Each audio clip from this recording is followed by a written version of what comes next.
Hello, everyone. My name is Scherto Gill. I work as a research professor at the University of Wales, Trinity, St. David.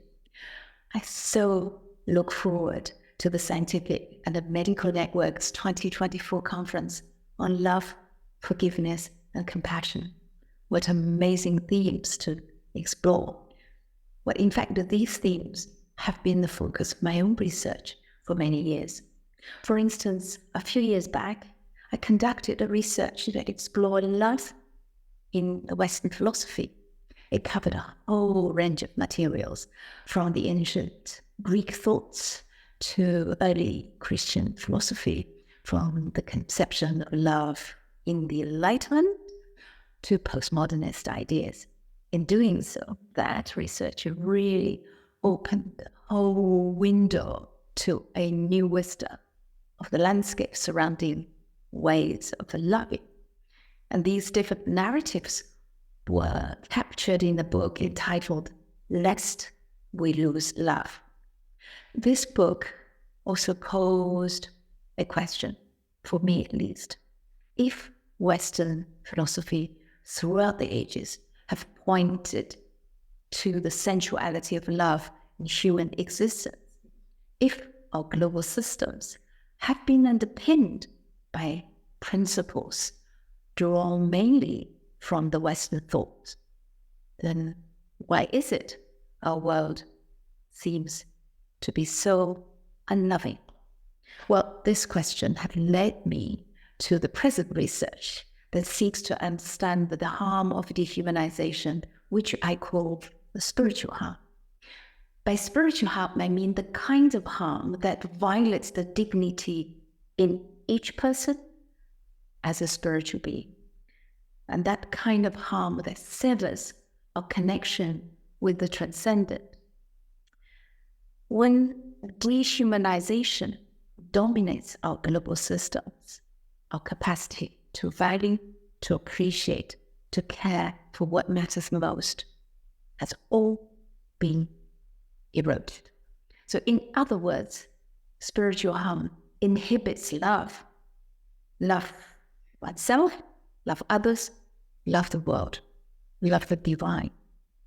As the connection with the transcendent consists in our spiritual core, then and defines the nature of our being, spiritual harm of this kind or at this level is the gravest, the most shattering.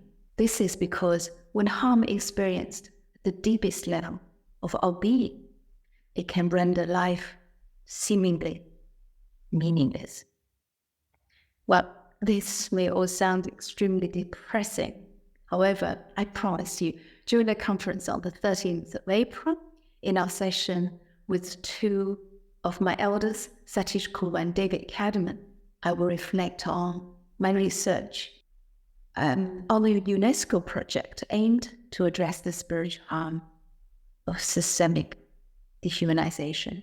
In particular, I will focus my presentation on the intergenerational processes those communities who took part in the UNESCO projects have embarked upon, and their impact on the experience of healing and transformation. Well, to put it simply, my presentation will offer a hopeful picture. Indeed, I will show that at grassroots level, many African diasporic, and indigenous communities have been actually remembering and integrating their traditional wisdom of resilience and their cultural practices of love as the true antidote to systemic dehumanization. For these communities, love is not a romantic idea. Instead, love is seen as a verb, an action. To love is to actively value what matters most to humanity at this time.